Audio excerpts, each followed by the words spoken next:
তাহলে আর্লি গ্যাস্ট্রুলার ফেজে যেটা একটা বড় অর্গানাইজার হিসেবে কাজ করতো যে সেলগুলো, পরবর্তীকালে সেই সেলগুলো কিন্তু আর সেই কাজটা করছে না। আসলে আমরা যদি ভেবে দেখি, আমরা আগের দিন সেল মুভমেন্ট পড়েছিলাম, এইখান দিয়ে যে সেলগুলো ঢুকছে, এগুলো ঢুকে অনেক বিস্তৃত হয়ে যাচ্ছে, এটা সরে যাচ্ছে, তাহলে সেলগুলো তাদের অবস্থান পরিবর্তন করছে। তাহলে যে সেলগুলো আমরা এই অবস্থায় এখান থেকে তুলতে পেরেছিলাম, যখন এই ব্লাস্টোপোরের ভেতরটা এত দূর এগিয়ে গেছে, তখন সেই সেলগুলোই কিন্তু সরে এখানে চলে গেছে এবং তাদের ক্ষমতারও পরিবর্তন হয়ে গেছে। তখন আর ওই সেলগুলো এখানে নেই। কাজেই এখান থেকে ওই একই জায়গা থেকে আমরা সরালেও সেই সেলগুলোকে বা সেই ক্ষমতাওয়ালা সেলগুলোকে আমরা আর পাচ্ছি না। তারা তখন অন্যদিকে চলে গেছে, বা তারা তখন এমব্রায়োটার অন্য কোনো কিছু নির্দিষ্ট করার কাজে নিজেদের ব্যস্ত করে ফেলেছে।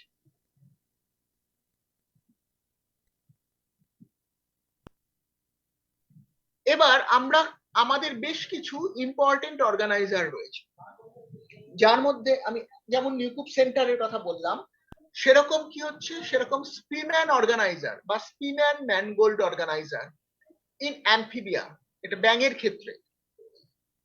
জেনোপাস লেভিস বলে এক ধরনের ব্যাঙের উপর প্রচুর এমব্রায়োলজির কাজ হয়েছে, আরো সেল সাইকেলের কাজ হয়েছে, প্রচুর কাজ হয়েছে। সেই ব্যাঙের যে এমব্রায়োনিক ডেভেলপমেন্ট সেটা এবং অন্য জেনোপাসের অন্য স্পিসিসের উপর যে ডেভেলপমেন্ট, এটা ওই আফ্রিকান অরিজিন এই টোপটার, এটা নিয়ে ইউরোপের ল্যাবরেটরিতে প্রচুর কাজ হয়েছে। সেখানে কিন্তু প্রথম স্পিম্যান অর্গানাইজার বা স্পিম্যান ম্যানগোল্ড অর্গানাইজার আবিষ্কৃত হয়। মানে বেসিক্যালি স্পিম্যান এবং ম্যানগোল্ড দুজনেই এই কাজটা করেছিলেন, একজন গুরু একজন শিষ্য।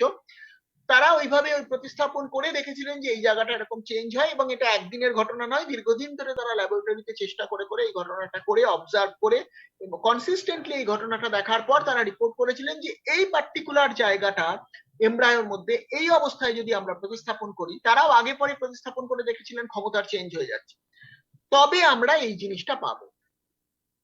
ঠিক একইভাবে শিল্ড ইন জেব্রাফিশ, জেব্রাফিশের এমব্রায়োর একটা portion, Hensen's node in chick, চিকের হেনসেন্স নোড, আর নোড রিজিয়ান ইন মাউস, মাউসের নোড রিজিয়ান, তার মধ্যে আমরা চিকের হেনসেন্স নোডটা পাবো করব। আর স্পিনার অর্গানাইজারটা আমরা দেখলাম।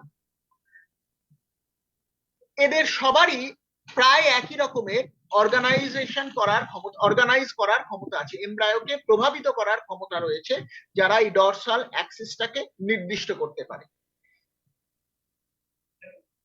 এবার এইভাবে প্রতিস্থাপন পরীক্ষার মধ্যে দিয়ে বা ট্রান্সপ্লান্টেশন যে পরীক্ষাগুলো এক্সপেরিমেন্টের মধ্যে দিয়ে এমব্রায়োলজিস্টরা দেখেছেন যে জেনোপাসের এই যে ব্লাস্টোপোর যখন ফর্মেশন হচ্ছে, যখন আর্লি গ্যাস্ট্রুলার স্টেজ, তখন এর বাইরের দিকে যে কোষের স্তরগুলো রয়েছে, কোষগুলো রয়েছে সেই ব্লাস্টুলার মধ্যে, তার একদম ডরসাল লিড থেকে যেখান থেকে ব্লাস্টোপোর তৈরি হচ্ছে, সেই ব্লাস্টোপোরের থেকে শুরু করে বেশ খানিকটা অবধি, প্রায় 90 ডিগ্রি অ্যাঙ্গেল অবধি যে সেলগুলো রয়েছে, সেই সেলগুলোর বিভিন্ন অংশ পরবর্তীকালে বিভিন্ন কাজ করছে বা বিভিন্ন জায়গাতে এদের প্রতিস্থাপন করলে ওই অবস্থায় এরা তার আশেপাশের সেলগুলোকে পরিবর্তন করতে পারছে। অর্গানাইজার মানে হচ্ছে এমন একটা সেলের ক্লাস্টার, এমব্রায়োলজিতে অর্গানাইজার বলতে বুঝি এমন একটা সেলের ক্লাস্টার যারা তার আশেপাশে কোষকে, কোষের ভাগ্যকে পরিবর্তন করে বা কোষের যা হওয়ার কথা সেটাকে নির্দিষ্ট করতে পারে, সেই জন্য তাদেরকে আমরা বলি অর্গানাইজার। এবার এই যে অর্গানাইজার, এই অর্গানাইজার যাদের দেখছি এই 90 ডিগ্রি অ্যাঙ্গেল করে রয়েছে, তাদের প্রথম যে পোর্শনটা, এটা হচ্ছে এদের কাজ হচ্ছে লাল রঙের যে অংশটা, এদের কাজ হচ্ছে হেড ইন্ডাকশন, ইন্ডিউসিং হেড, মানে এদেরকে নিয়ে যদি এরকম আর্লি এমব্রায়োর কোনো পেছনের দিকে আমরা কোথাও একটা প্রতিস্থাপন করে দিই, তাহলে এই জায়গা থেকে একটা অ্যাবনর্মাল হেড ফর্ম করবে। তার পরবর্তী অংশ head inducing and trunk inducing region, তার মানে স্পাইনাল কর্ডের কিছু পোর্শনও হেডের সাথে সাথে তৈরি করতে পারবে।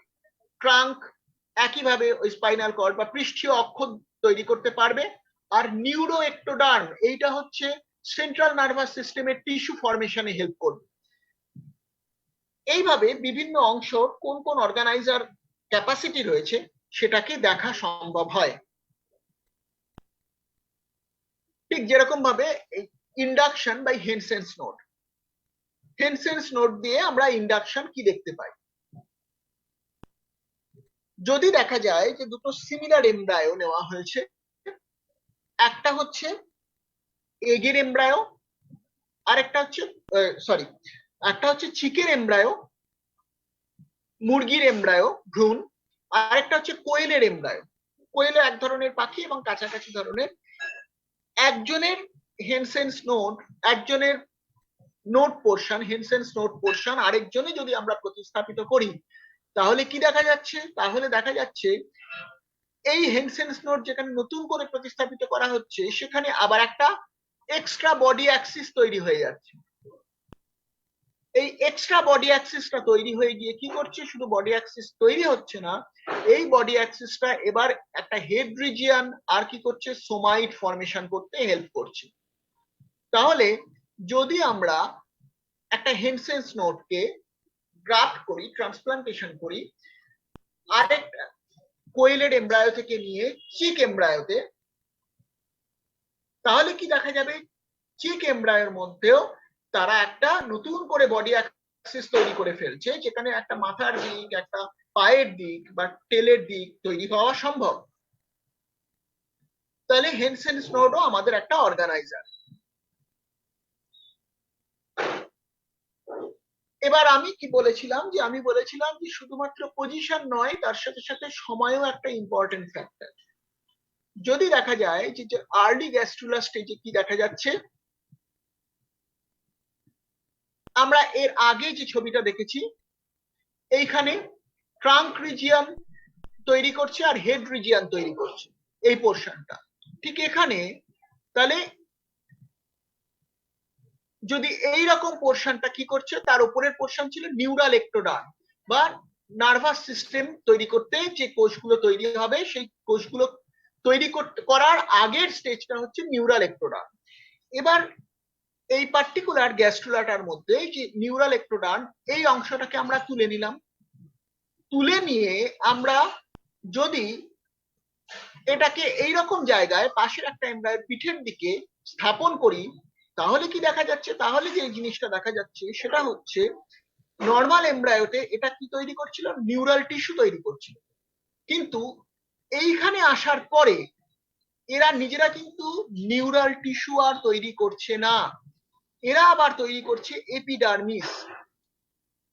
এপিডার্মিস একটা আবরণ, আবরণী কলা। এটা কিন্তু আমাদের ব্রেন যে তৈরি হচ্ছে, ব্রেন তৈরি হচ্ছে একটোডার্ম থেকে, এপিডার্মিস ও একটোডার্মাল অরিজিন। এবার এই এপিডার্মিসের সাথে ব্রেনের কলার বেশ কিছু সামঞ্জস্য রয়েছে আর্লি স্টেজে। কি হবে? এইখানের এই সেলগুলোকে নিয়ে যদি আমি এইখানে প্রতিস্থাপন করি, তাহলে দেখা যাচ্ছে যে এই আশেপাশের কোষগুলোর প্রভাবে এইখানে তৈরি হয়ে যাচ্ছে এপিডার্মিস, কোনো নিউরাল টিস্যু তৈরি হচ্ছে না। তার মানে এর আশেপাশের কোষগুলোর অর্গানাইজার ক্ষমতা এটাকে কিন্তু চেঞ্জ করিয়ে এপিডার্মিস তৈরি করছে। তাহলে কোন অংশ কাকে চেঞ্জ করতে হেল্প করবে সেটা ডিপেন্ড করছে সেইখানের আশেপাশের যে কোষগুলো আছে তারা একজন আরেকজনকে কিভাবে প্রভাবিত করছে তার উপর। এই যে কোষগুলো একজন আরেকজনকে প্রভাবিত করছে, এইটার বিস্তৃত ব্যাখ্যা আমরা কিন্তু এখন দিতে পারবো না। আমি শুধু এইটুকু বলতে পারি যে প্রত্যেকটা কোষ একটা আরেকটার সাথে ইন্টারঅ্যাক্ট করছে, একটা আরেকটার সাথে কথা বলছে বা একটা আরেকটাকে প্রভাবিত করছে। এই ঘটনাটা ক্ষেত্রে যে কোষগুলো ডমিনেট করছে আশেপাশের কোষগুলোকে প্রভাবিত করতে, তার মতন করে তার আশেপাশের কোষগুলোকে সে পরিবর্তন করতে পারছে। যার যত ভালো ক্ষমতা আশেপাশের কোষগুলোকে প্রভাবিত করার, সে তত বেশি অর্গানাইজার প্রপার্টি তার মধ্যে রয়েছে।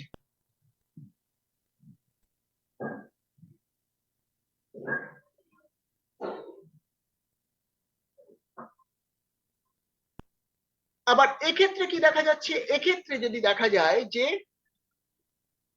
এপিডার্মিস, প্রিজাম্পটিভ এপিডার্মিসের কোনো পোর্শন আমরা এই জায়গায় স্থাপন করলাম, তখন কিন্তু দেখা যাবে যখন এমব্রায়োর গ্রোথ হচ্ছে, তখন সেই এমব্রায়োটা কিন্তু এখানে নিউরাল টিস্যু জেনারেট করবে। তার মানে এপিডার্মিস আর নিউরোএক্টোডার্ম এরা বেসিক্যালি আদি কোষ হিসেবে একই রকমের কোষ। এবার কোন জায়গায় তাদেরকে প্রতিস্থাপন করা হচ্ছে এবং তার আশেপাশের কোষগুলো তাদের কি ধরনের সিগন্যাল দিচ্ছে সেটার উপর ডিপেন্ড করছে সেই কোষটার ভাগ্য কি হবে, ভবিষ্যৎ কি হবে।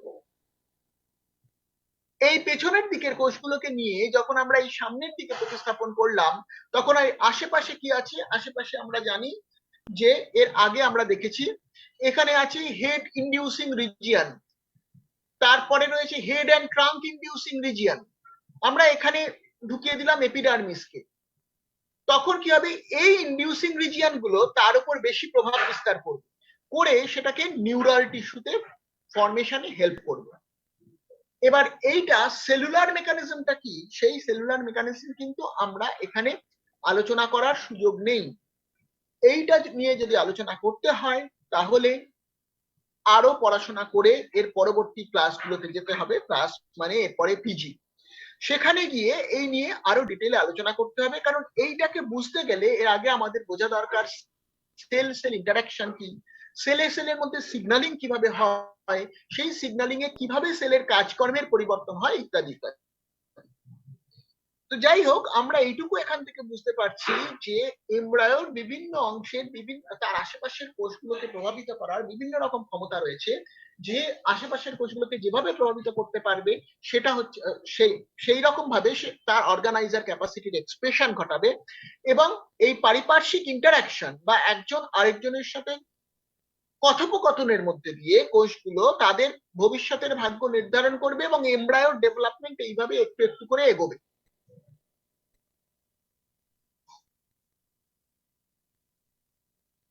এবার দেখা যাক যে কোনো মেসোডার্ম কোষ, মেসোডার্ম হচ্ছে আমাদের তিনটে কোষের স্তরের মধ্যে মাঝের কোষের স্তর।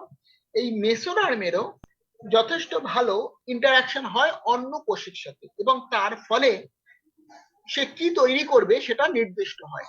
এটাও আর্লি গ্যাস্ট্রুলেশনের ক্ষেত্রে দেখা যায়।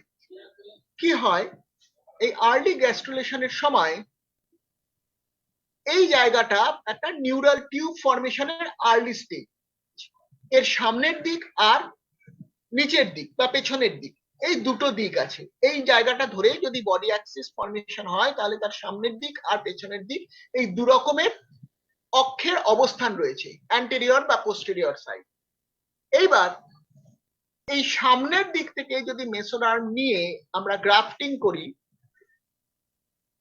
ধরে নেওয়া যাক ventral side of gastrula, early gastrula, তখন কি হবে, এটা কিন্তু এই সময় নিউরিউলেশন বলে একটা প্রসেস স্টার্ট হয়ে গেছে, মানে এটা গ্যাস্ট্রুলার থেকে এগিয়ে গেছে, নিউরুলার স্টেজে চলে গেছে।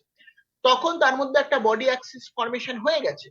সেই যে বডি অ্যাক্সিস ফর্মেশন হয়েছে তার সামনের অংশ থেকে মেসোডার্ম কোষকে নিয়ে যদি আমরা আর্লি গ্যাস্ট্রুলার ভেন্ট্রাল সাইডে প্রতিস্থাপন করি, তাহলে দেখা যাবে যে সেখান থেকে আবার একটা ফলস হেড তৈরি হয়েছে। তার মানে নিউরুলেশনের সময় যে নিউরাল অ্যান্টেরিয়র মেসোডার্ম যেটা, সেই নিউরাল অ্যান্টেরিয়র মেসোডার্মটাকে, সামনের দিকের মেসোডার্মটাকে যদি আমরা একটা আর্লি গ্যাস্ট্রুলার স্টেজের পেছনের দিকে বা ভেন্ট্রাল সাইডে প্রতিস্থাপন করি, তাহলে সেখানে কি তৈরি হবে, সেখানে একটা ফলস হেড এবং আই ফর্মেশন হবে। তার মানে এই মেসোডার্মটার কতখানি ইন্ডাকশন ক্ষমতা যে সে পরবর্তী নিউরুলার স্টেজ থেকে গিয়ে একটা তার আগের গ্যাস্ট্রুলার স্টেজে যদি প্রতিস্থাপিত হয়, তার আশেপাশের সেলগুলোকে এমন ভাবে কন্ট্রোল করবে, এমন সিগন্যাল দেবে যার ফলে তাদের মধ্যে এই পরিবর্তনটা দেখা যাবে। এরকম অস্বাভাবিক ভাবে আরেকটা হেড এবং চোখ তৈরি হবে। আর যদি পেছনের দিকটা আমরা নিই, পেছনের দিকটা নিয়ে যদি একই কাজ করি তাহলে কি দেখবো, তাহলে দেখবো একই সময়ে একই এমব্রায়োর মধ্যে প্রতিস্থাপন করি, তাহলে দেখবো সেখানে একটা লেজের পোর্শন তৈরি হয়েছে। তার মানে এই পুরো অক্ষটা জুড়ে, নিউরুলার এই পুরো অক্ষটা জুড়ে সামনে থেকে পেছন অব্দি সিগন্যালিং এর যে প্রপার্টি, সেই প্রপার্টির পরিবর্তনশীল, সেই প্রপার্টিটা চেঞ্জ হয়। সামনের দিকে এক ধরনের সিগন্যালিং আছে, পেছনের দিকে আরেক ধরনের সিগন্যালিং আছে। এই দুটোর তারা একটোডার্মের সাথে কিভাবে এসে লাগছে, এবার এই যে লাল পোর্শনটা, এটা ধরে নেওয়া যাক একটোডার্ম, তাহলে বাইরের এই দিকটা ছিল একটোডার্ম। সেই একটোডার্মকে এই মেসোডার্ম যখন আমরা দিয়েছি, সংস্পর্শে এনেছি, তখন এই এক্টোডার্মের সাথে কমিউনিকেট করেছে, করে এইটাকে নিউরাল টিস্যুতে চেঞ্জ করেছে। সেই নিউরাল টিস্যুটা তারপর আস্তে আস্তে তার সামনের দিক আর পেছনের দিক নির্দিষ্ট করেছে। এটা হতে পারে একটা মত। আরেকটা মত হচ্ছে আমরা যে মেসোডার্মটা দিয়েছি সেই মেসোডার্মের মধ্যে অলরেডি বিভিন্ন রিজিয়নে বিভিন্ন রকম সিগন্যালিং মলিকিউল ছিল। তারা যখন এক্টোডার্মের সাথে সংস্পর্শে এসছে তখন ডাইরেক্টলি এক্টোডার্মকে সামনে আর পেছনের দিকে নিজেদের মতন করে সিগন্যাল দিয়ে সামনের দিক আর পেছনের দিক তৈরি করে ফেলেছে। তার ফলে সেই এক্টোডার্মটা পরিবর্তিত হয়ে নিউরাল টিউব ফরমেশন হয়েছে। কিন্তু এখানে মোদ্দা কথাটা হচ্ছে যে মেসোডার্ম এক্টোডার্মের সাথে লেগে এক্টোডার্মকে পরিবর্তন করে নিউরাল টিউব, নিউরাল টিস্যুতে চেঞ্জ করে দিয়েছে, যেখান থেকে আমরা মস্তিষ্কের কোষ বা মস্তিষ্কের যে টিউবটা সেটা ফরমেশন হতে হেল্প করছে এমব্রায়োকে, সেটা পাচ্ছি। তারপরে তার সামনের দিক বা পেছনের দিক নির্দিষ্ট হয়েছে, অথবা সে মেসোডার্মটাই তার সামনের দিক আর পেছনের দিক নির্দিষ্ট করে দিয়ে এটাকে নিউরাল টিস্যুতে চেঞ্জ করে দিয়েছে। তাহলে মেসোডার্মের এইভাবে অর্গানাইজ করার বা চেঞ্জ করার, কোষের মধ্যে নতুন করে একটা প্রপার্টি জুড়ে দেওয়ার ক্ষমতা রয়েছে। এবার তাহলে কি দেখবো আমরা? এতক্ষণ নিউরাল টিউব ফরমেশন নিয়ে কথা বলছিলাম। এখন আমরা দেখব যে কিভাবে তাহলে সেখান থেকে অর্গ্যান ফরমেশন হয় বা অর্গ্যানোজেনেসিস হয়। চিকের ক্ষেত্রে সেই অর্গ্যানোজেনেসিসটা কিভাবে ঘটছে। এবার অর্গ্যানোজেনেসিসের মধ্যে যেটা রয়েছে আমাদের মেইনলি রয়েছে ব্রেন ফরমেশনটা রয়েছে। তাহলে সেই ব্রেন ফরমেশনটা নিয়ে আমরা অলরেডি আলোচনা করতে শুরু করেছি যে এখানে কিভাবে সিগন্যালিং আসছে। আরো একটা জিনিস আমাকে মনে করাতে হবে, সেটা হচ্ছে যে আগের দিন আমি বলেছিলাম বেশ কিছু সেল মুভমেন্টের কথা। সেই মুভমেন্ট গুলো নিশ্চয়ই মনে আছে। কি কি ধরনের মুভমেন্ট ছিল তার অনেকগুলো নাম ছিল। এবার আমরা দেখি যে যখন নিউরাল টিউব ফরমেশন হবে তার আগে অবধি কি ছিল? তার আগে অবধি ছিল এরকম প্লেন একটা এক্টোডার্ম, আর ভেতরে মেসোডার্ম ফর্ম করেছে আর ব্লাস্টোপোর ফরমেশন হচ্ছে। এবার এই এক্টোডার্মটা যখন চেঞ্জ হচ্ছে তাহলে এক্টোডার্ম একটা লম্বা শীট ছিল, সেই শীটটা কি হলো, মধ্যে সেলগুলো পর পর কাছাকাছি এসে গেল। এটাও একটা মুভমেন্ট, পার্টিকুলার নাম আছে। আমরা যদি আগের দিনের ক্লাস দেখি তাহলেই আমরা পেয়ে যাব কি মুভমেন্ট, যেখানে সেলগুলোর কন্ট্রাকশন হচ্ছে। তাহলে এখানে একটা নর্মাল প্লেট ছিল, লম্বা প্লেট ছিল আগে, এর আগে তার মধ্যে কিছু সেল স্কুইজ করে চেপে গেল। শুধু চেপে গেল না, চেপে গিয়ে এটা এদের মধ্যে যেই মুহূর্তে এই চেঞ্জটা হচ্ছে তখন আমরা এরকম একটা একটু মোটা অংশ তৈরি হলো, সেটাকে আমরা বললাম নিউরাল প্লেট। এই নিউরাল প্লেট একটা মুভমেন্টের সম্মুখীন হলো। পাশের এই সেলগুলো, কিছু সেল যেগুলো তাদের আয়তনে বাড়লো, সেলগুলো এইদিকে চাপ দিতে থাকলো, মুভমেন্ট করতে থাকলো, এইদিকে চাপটা বাড়তে থাকলো এই সেলগুলো। তখন এই যে স্কুইজ করে গেছে সেলগুলো, সেগুলো ভলিউমটা নিচের দিকে বাড়তে থাকলো এবং তার সামনের দিকটা একটা ফোল্ডিং তৈরি হলো। এই ফোল্ডিংটা এবার এগোতে শুরু করলো। এবার এই যে ফোল্ডিংটা ভেতরের দিকে এগোতে শুরু করলো, তার ফলে কি হলো? তার ফলে আমরা দেখতে পেলাম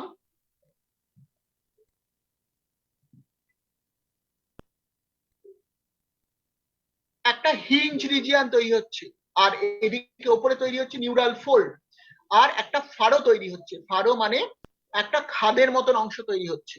তাহলে নিউরাল প্লেট ছিল, নিউরাল প্লেটটা ভেতরের দিকে চাপতে শুরু করলো, এই দিকের সেলগুলো ওকে ঠেলতে শুরু করলো, পাশের সেলগুলো ও ভেতরের দিকে কুঞ্চিত হয়ে গেল।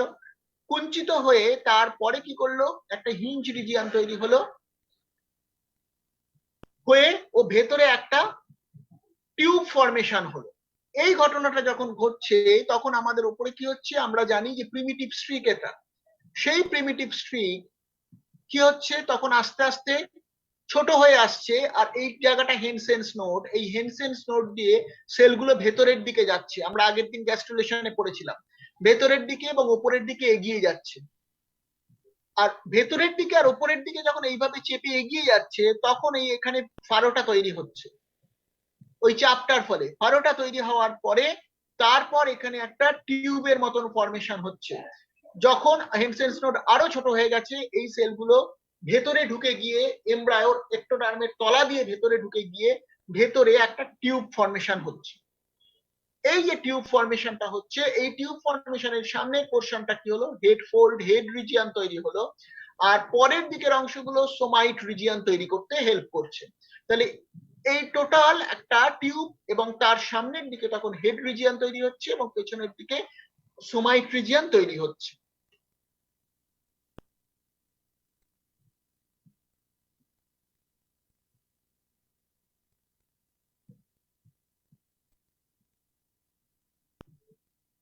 তাহলে ঘটনাটা এখানে কি হচ্ছে, এই যে ফারোটা তৈরি হলো, আস্তে আস্তে হেড রিজিয়ন আর সময় হেড রিজিয়ন তৈরি হচ্ছে, আমি উপর থেকে দেখালাম।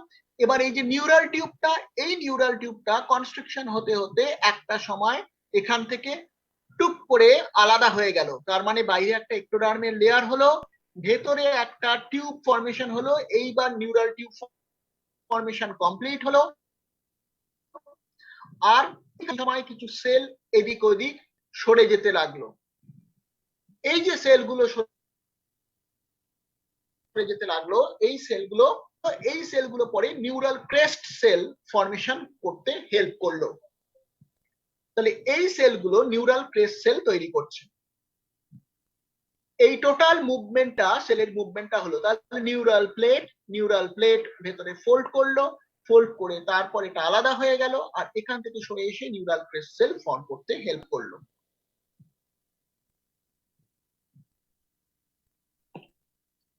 আচ্ছা, আমি দেখছি যে একটুখানি স্টপ শেয়ারিং করে আগের দিনের মুভমেন্ট গুলোকে একবার যদি দেখা যায়, তাহলে আমার মনে হয় সবার রিক্যাপ করতে আরো সুবিধা হবে।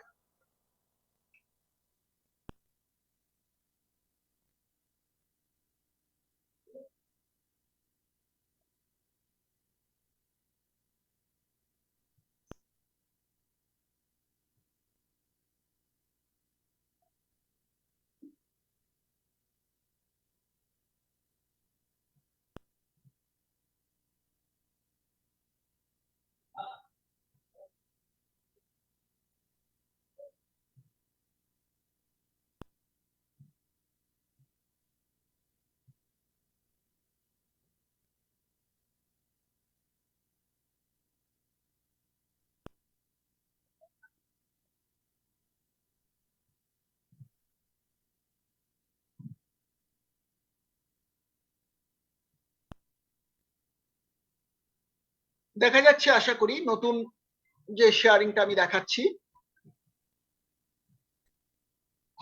এই যে ভেতরের দিকে ঢুকে যাওয়া পোর্শনটা, তাহলে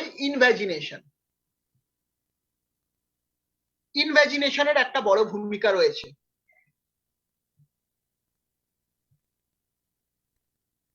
নেক্সট কি, নেক্সট হচ্ছে ইনগ্রেশন। আমি কিছু সেল সরে চলে আসছে, এইটাকে কি বলা হচ্ছে, ইনগ্রেশন। এক্ষেত্রে কি হচ্ছে, এক্ষেত্রে আমরা যে নিউরাল ক্রেস্ট সেলগুলো সরে আসতে দেখলাম, সেগুলো ইনগ্রেশন পদ্ধতির মাধ্যমে সরে আসছে। আর টোটাল যদি এইখানে আমরা দেখি, তাহলে কি দেখতে পাবো, তাহলে দেখতে পাবো যে কিছু সেল ক্রমশ এক ধরনের অর্গানাইজেশনে ছিল, তারা তাদের কনস্ট্রিকশন হচ্ছে। তাহলে এক্সপ্যানশন বা কনস্ট্রিকশন বা কন্ট্রাকশন, এই ঘটনাটা ঘটছে প্রথমে যখন নিউরাল টিউব ফরমেশন হবে। তারপর ইনভ্যাজিনেশন হচ্ছে, এক্ষেত্রে ইনভ্যাজিনেশনটা আমরা দেখতে পেলাম।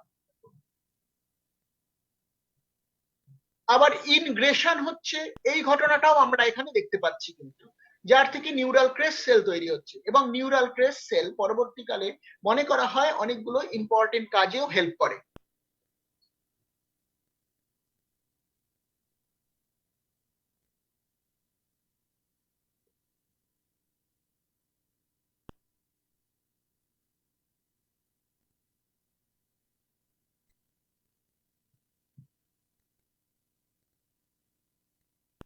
তাহলে এই যে মুভমেন্ট গুলো, এই যে সেল আলাদা আলাদা রকমের মুভমেন্ট হচ্ছে, এই মুভমেন্ট গুলো কিন্তু ভীষণভাবে আমাদের এমব্রায়োনিক ডেভেলপমেন্টের ক্ষেত্রে ইম্পর্টেন্ট হয়ে দাঁড়াচ্ছে।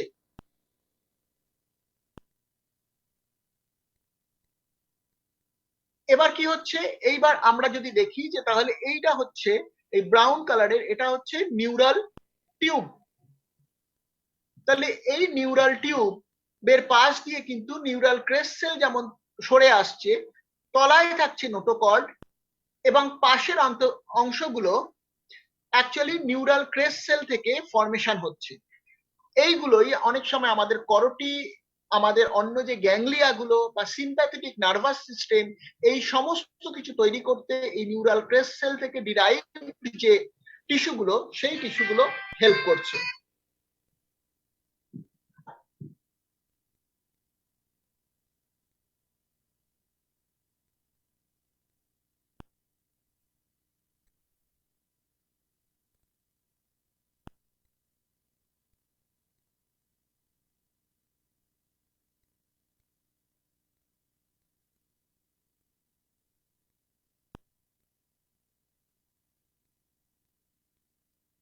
তাহলে এইভাবে আমরা মুভমেন্ট গুলোকে দেখতে পাচ্ছি এবং নিউরাল টিস্যু ফর্মেশনও হেল্প তৈরি হচ্ছে। এইবার আমরা কি দেখছি যে নিউরাল টিউব অর্গানাইজেশন যেটা হচ্ছে, নিউরাল টিউব ফর্মেশন হচ্ছে। ফর্মেশনটা হলো সেই ফর্মেশনের মধ্যে ফোর ব্রেন আছে, মিড ব্রেন আছে, হাইন্ড ব্রেন আছে। এই যে নিউরাল টিউবটা, এবার তারপরে যখন ডেভেলপমেন্ট হচ্ছে, নিউরুলেশনের পরে নিউরাল অর্গানাইজেশন যখন হচ্ছে, তখন প্রথমে তিনটে খাঁজ বা তিনটে বাল্বের মতন তৈরি হচ্ছে, four brain, mid brain, hind brain. এর পরের স্টেপে কি হচ্ছে, এর পরের স্টেপে এই ফোর ব্রেনটা কিন্তু দুটো ভাগে ভাগ হয়ে যাচ্ছে। তাহলে এখানে কি হচ্ছে, প্রথমে হচ্ছে টেলেনসেফালাম, তারপর ডায়েনসেফালাম, এই দুটো পার্ট হচ্ছে। এবং এই তার পাশ থেকে আমাদের কি হচ্ছে, নিউরাল রেটিনা এবং আই ফর্মেশন করতে শুরু করছে, একই সাথে হেডের সাথে আই ফর্মেশনও শুরু হচ্ছে। তারপরে সেকেন্ড পার্ট হচ্ছে মেসেনসেফালাম বা মিড ব্রেন। তাহলে এখানে যেটা মিড ব্রেন ছিল, প্রথমে যেটা ফোর ব্রেন ছিল, ফোর ব্রেনে কিন্তু টেলেনসেফালাম দুটো লোব তৈরি হচ্ছে, তারপর তৈরি হচ্ছে ডায়েনসেফালাম। বেসিক্যালি দুটো ভাগে ভাগ হয়ে যাচ্ছে ফোর ব্রেন, টেলেনসেফালাম আর ডায়েনসেফালাম, কিন্তু টেলেনসেফালামের আবার দুটো পোর্শন থাকছে। তারপর হচ্ছে মেসেনসেফালাম, মিড ব্রেন, আর লাস্টে থাকছে হাইন্ড ব্রেন। এই হাইন্ড ব্রেন মেটেনসেফালাম আর মাইলেনসেফালাম এই দুটো নামে ভাগ হয়ে যাচ্ছে, যেটাকে আমরা সেরিবেলাম আর মেডুলা বলে থাকি। সেটা সবকটাই কিন্তু নিউরাল টিউব থেকে ফর্মেশন হচ্ছে, যেটা আমরা আবার এখানে দেখতে পাচ্ছি। তাহলে প্রোজেনসেফালন বা ফোর ব্রেন, মেজেনসেফালন আর রম্বেনসেফালন বা হাইন্ড ব্রেন, পেছনের অংশ, ব্রেনের পেছনের অংশ, তারা কতগুলো ভাগে ভাগ হচ্ছে, প্রোজেনসেফালন, ডায়েনসেফালন, মেসেনসেফালন, মেটেনসেফালন, মাইলেনসেফালন। এবার কোনটা কার থেকে ভাগ হচ্ছে এখানে দেখানো আছে। আলটিমেটলি এই হচ্ছে আমাদের ব্রেনের স্ট্রাকচার, হচ্ছে টোটাল 5টা ভাগ নিয়ে আমাদের ব্রেনের স্ট্রাকচার তৈরি হচ্ছে। এবার চিকের ক্ষেত্রে কি হচ্ছে, চিকের ক্ষেত্রে যত সময় এগোয় তত কি হচ্ছে, তত ওদের ব্রেনের এই পোর্শনটা বেন্ড হয়ে যাচ্ছে। কেন বেন্ড হচ্ছে, তার কারণ হচ্ছে, আমি এর আগে ছবিতে দেখিয়েছি যে হেনসেনস নোট থেকে ওরা ভেতরের দিকে ঢুকে যাচ্ছিল, যদি আগের ছবিটা আমরা মনে করি, সেখানে ঢুকে গিয়ে ওরা ভেতরের দিকে টিস্যুগুলো ঢুকছে, ইনভ্যাজিনেট করছে, এবং সেখানে অন্য বিভিন্ন রকম মুভমেন্ট হচ্ছে, তখন ওরা ভেতরের দিকে বেঁকে যাচ্ছে ভেতরে, এবং ওখানে ওদের বাল্জিং হচ্ছে এবং টিস্যুর প্রলিফারেশন হচ্ছে, হয়ে এইভাবে ওদের পাশ থেকে দেখতে এরকম লাগছে। তাহলে কি হচ্ছে, ফ্লেক্সার ফর্মেশন হচ্ছে, ওরা সি এর মতন দেখতে হচ্ছে। এই যে স্ট্রাকচারাল চেঞ্জটা হলো, এই স্ট্রাকচারাল চেঞ্জটা ব্রেনের ক্ষেত্রে কিন্তু হচ্ছে, পার্টিকুলারলি চিক এমব্রায়োর জন্য। আমরা যে চিক এমব্রায়ো দেখি 96 আওয়ার্সে, তখন কিন্তু তার এরকম স্ট্রাকচার দেখি, পুরো একটা সি এর মতন স্ট্রাকচার হয়ে যায়, যার মাথাটা ভেতরের দিকে ঢোকানো থাকে। এই পার্টিকুলার পোর্শনে হার্ট ফর্মেশন হয়, আর এখানে সোমাইটস দেখা যায়। এই সোমাইটস গুলো থেকে বিভিন্ন রকম, এগুলো হচ্ছে মেসেনকাইমাল টিস্যু, বা আমরা যেটাকে বলতে পারি মেসোডার্মাল অরিজিন। এখান থেকে বিভিন্ন রকম মেসোডার্মাল অরিজিনের যে টিস্যু পোর্শন গুলো সেইগুলো তৈরি হবে। যদিও ব্রেন কিন্তু একটোডার্মাল অরিজিন বা এপিডার্মিস থেকে তৈরি হয়, যেটা আমরা এর আগে এমব্রায়োনিক ডেভেলপমেন্টের সময় আলোচনা করেছি। তাহলে আমরা যতখানি আলোচনা করলাম সেই আলোচনা অনুযায়ী কি দেখতে পেলাম যে এখানে এই স্ট্রাকচার গুলো পরপর আগের দিন থেকে এটা ডিসকয়েডাল এমব্রায়ো, সেই এমব্রায়োর মধ্যে প্রথমে একদম ছোট্ট প্রিমিটিভ স্ট্রিক তৈরি হচ্ছে, সেই স্ট্রিকের মধ্যে মুভমেন্ট হচ্ছে, হেনসেন্স নোড ফরমেশন হচ্ছে, টিস্যু এখান দিয়ে ভেতরে ঢুকে যাচ্ছে, ভেতরের দিকে ঢুকে যাওয়ার পর আস্তে আস্তে এটা কিন্তু ভেতরের দিকে ঢুকে গিয়ে সামনের দিকে ব্রেনের অ্যাক্সিস তৈরি করছে এবং এখানে সোমাইট তৈরি হচ্ছে। এরপর এটার ডেভেলপমেন্ট হচ্ছে, হতে হতে এইবার আস্তে আস্তে ব্রেনের ডেভেলপমেন্ট যত বাড়ছে তত এইভাবে এটার বেন্ডিং হচ্ছে, বেন্ডিং হতে হতে আস্তে আস্তে এই স্ট্রাকচারটা তৈরি করছে, যেটা শুধুমাত্র ব্রেনের দিকে আমরা তাকালে আমরা এইভাবে দেখতে পাবো। তাহলে ক্রেনিয়াল ফ্লেক্সার তৈরি হচ্ছে, সার্ভাইকাল ফ্লেক্সার মানে বেন্ড তৈরি হচ্ছে, এবং আলটিমেটলি আমরা যে ব্রেনটা দেখতে পাচ্ছি ব্রেনটার ফর্মেশন হলো এখানে এই যে পার্টিকুলার লোব গুলো দেখা যাচ্ছে, টেলেনসেফালনের দুটো lobe, I Axis, mid brain, তারপর হাইন্ড ব্রেন, এই পোর্শন গুলো পর এখানে ফর্মেশন হচ্ছে।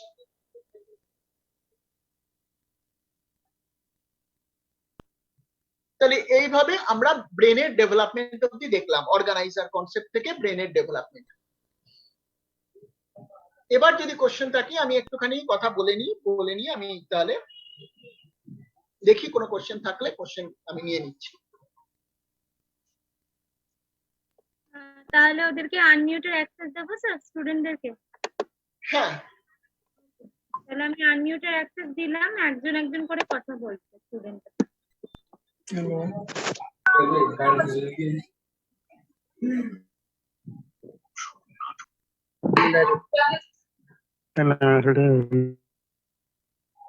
স্যার এক্সাম কখন হবে? এক্সাম কন্ট্রোলার সেকশনে ফোন করো, দেখো কিছু বলে কিনা। কাল থেকে তো রেনুয়াল শুরু হচ্ছে, এক্সাম হবে কি এমন? কাল থেকে কি হচ্ছে? রেনুয়াল। ও, সেটা তো এক্সাম সেকশন বলবে, কেননা কন্ট্রোলার সেকশন থেকেই জানানো হবে।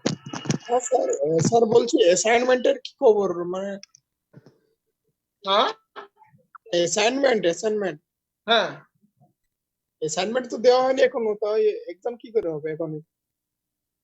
তাহলে অ্যাসাইনমেন্ট দিলেই এক্সাম হবে, অ্যাসাইনমেন্ট না দিলে তো এক্সাম হবে না। না অ্যাসাইনমেন্ট আগে পাওয়া যাবে, তারপরে এক্সাম হবে। আর স্যার এক্সামটা তো বলেছে এমসিকিউ বেসড হবে। হ্যাঁ, তো বলেছে এমসিকিউ বেসড হবে। শুনতে পাচ্ছি স্যার যেটা বলেছে যে এক্সামটা এমসিকিউ বেসড হবে।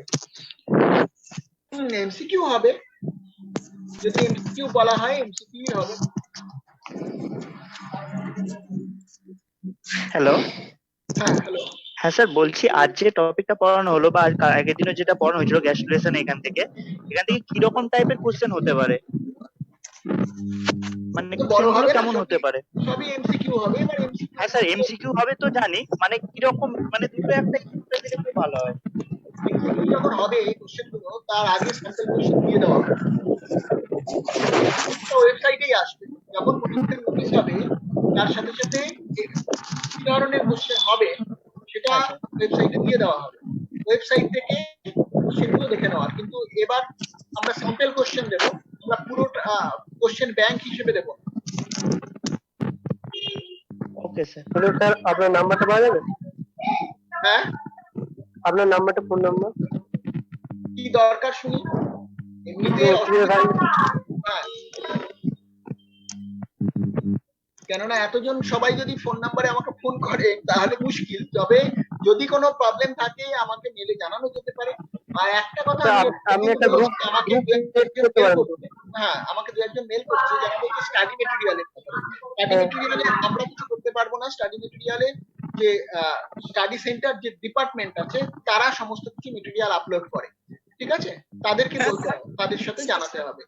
তারা যতখানি পেরেছে করেছে, কিছু কিছু ক্ষেত্রে দু একটা হয়তো নেই। আর এটা পুরো নতুন স্টাডি মেটেরিয়াল তৈরি হচ্ছে এখন, কাজেই পরের বছরই চেঞ্জ হয়ে যাবে এই স্টাডি মেটেরিয়াল। দু একটা Hello, sir. পেপার হয়তো। স্যার হ্যালো, হ্যালো, হ্যাঁ স্যার বলছিলাম যে আমাদের তো এক্সামটা হয়, তবে তো মানে অ্যাসাইনমেন্ট হবে তারপরে হবে, অবশ্যই সেটা কিন্তু অফলাইনে হবে না মানে অনলাইনেই হবে? এখনো অবধি নোটিশ আছে তো অনলাইন, যদি অফলাইন হয় এর মধ্যে সিদ্ধান্ত হয় তাহলে অফলাইন হয়ে যাবে। স্যার বলছি যে আপনি একটা হোয়াটসঅ্যাপ গ্রুপ ক্রিয়েট করতে পারেন তো। আমার পক্ষে সম্ভব নয় এতজনকে নিয়ে, বললে তোমাদের করতে হবে, আমি সেখানে চলে যাব, থাকবো। এটা স্যার আমার বলছি, এর ক্ষেত্রে হয়েছে। হ্যালো স্যার, হ্যাঁ, স্যার হোয়াটসঅ্যাপে তো স্যার লিমিটেড পার্টিসিপেট করতে পারবে, লিমিট ওখানে আছে। বলো এই গেলে টেলিগ্রাম গ্রুপ স্যার ক্রিয়েট করুন না, ওখানে অনেকজন হচ্ছে জয়েন করতে পারবে। সেটা মানে ওখান থেকে স্যার কেউ কারো নাম্বার পাবে না। নাম্বার নিয়ে তো আমি করতে পারবো না। স্যার আপনি লিংক দিয়ে দেবেন, ওটা জয়েন করে নেবে সবাই। ওখানে কোনো মোবাইল নাম্বারের প্রয়োজন হয় না। আচ্ছা, তো দেখতে হবে আসলে, আমি তো এখনো করিনি কখনো এইসব নিয়ে, তো এইসবে আমি একটুখানি কম পটু। তো তোমরা যদি একটুখানি ইনিশিয়েটিভ নাও তাহলে আমি সেখানে জয়েন করে যেতে পারি, আমার কোনো অসুবিধা আমাদের স্যার একটা হোয়াটসঅ্যাপ গ্রুপ রয়েছে, কিন্তু সেখানে লিমিটেড, তো ওখানে বেশি জন জয়েন করতে পারবে না। বলছি একটা টেলিগ্রাম গ্রুপ করেছি, তো লিংকটা কি করে আপনাকে দেবো? চ্যাট বক্সে এসে লিংকটা শেয়ার করে দিন। লিংক তো চ্যাট বক্স তো ডিসেবল রয়েছে এখন। হোস্টকে বলুন ওটা মানে। হ্যালো স্যার, চ্যাট বক্সটা এনেবল করুন, আমি একটা কোশ্চেন ছিল। হ্যাঁ, আচ্ছা, বলছি বক্সটা এনেবল করুন। আমার মেলে পাঠিয়ে দিলে আমি ওখান থেকে লিংকটা করতে পারবো মোবাইলে, সেটা পাঠিয়ে দেওয়া যাবে, আমি সেখান থেকে দেখব। হ্যাঁ নমস্কার স্যার, বলছি এক্সাম ডেটটা কখন হবে একটু বলবেন স্যার? একদম প্রথম কোশ্চেন এটা ছিল, প্রথমে উত্তর দিয়ে দিয়েছি। পড়াশোনা সম্বন্ধে যদি কোশ্চেন না থাকে, হ্যাঁ স্যার একটা কোশ্চেন আছে। বলছি ব্রেন তৈরি যেটা বলছিলেন, ব্রেন তৈরি ওটা কি ওই এক্টোডার্মাস স্তর থেকে হয়? হ্যাঁ, ওখান থেকে মানে ওটাই কি স্টার্টিং? হ্যাঁ, ওখান থেকেই শুরু হয় ব্রেন হ্যাঁ। তৈরির ওটা? ওখান থেকে। আচ্ছা হ্যালো স্যার, হিন্টসটা নোটটা একটু বলুন না। এনসেন্স নোট আগের দিনই বলা হয়েছে। এনসেন্স নোট একটা প্রিমিটিভ স্ট্রিং তৈরি হয় আর একটা এনসেন্স দিয়ে বেশ কিছু সেল ভেতরে এন্ট্রি করে, ঠিক আছে? নিউরাল ওইটাকে করতে হবে, করলেই বোঝা যাবে। আমি যেভাবে ছবি দিয়ে বুঝিয়েছি তারপরে আমার মনে হয় একটু পড়াটা দরকার, করলে আইডিয়াটা পরিষ্কার হবে, না হলেই বোঝা যাবে। নিউরাল ফল্ট মেথডটা কি? নিউরাল ফল্ট মানে একটা ভাঁজ তৈরি হচ্ছে, সেই ভাঁজটা আমি তো দেখালাম ছবিতে, যে ভাঁজটাকে বলা হয় neural fault. Sir hello. Hello, আচ্ছা স্যার বলছি, আমাদের পরীক্ষা ফার্স্ট সেমিস্টারের যে সিলেবাস রয়েছে মানে ওই অনুযায়ী হবে? সিলেবাস তো দেওয়া আছে। মানে স্যার ফার্স্ট সেমিস্টারের যে সিলেবাসটা ওই অনুযায়ী? হ্যাঁ, আচ্ছা আচ্ছা, থ্যাংক ইউ। ঠিক আছে। আচ্ছা, আমার মনে হয় যে আজকাল ক্লাসের কোনো কোশ্চেন নেই, আমি ক্লাসটা এখানে টার্মিনেট করছি, কেননা সবাই কোশ্চেন পরীক্ষা নিয়েই সবার মানে যা কিছু কোশ্চেন দেখছি, এটা তো পুরোপুরি কন্ট্রোলার সেকশনের ব্যাপার, তো আমার এখানে পড়ানোর সাথে কোনো সম্পর্ক নেই। এবার আমি এখানে ক্লাসটা টার্মিনেট করছি। ঠিক আছে sir, thank you sir, end করে দিচ্ছি। ঠিক আছে।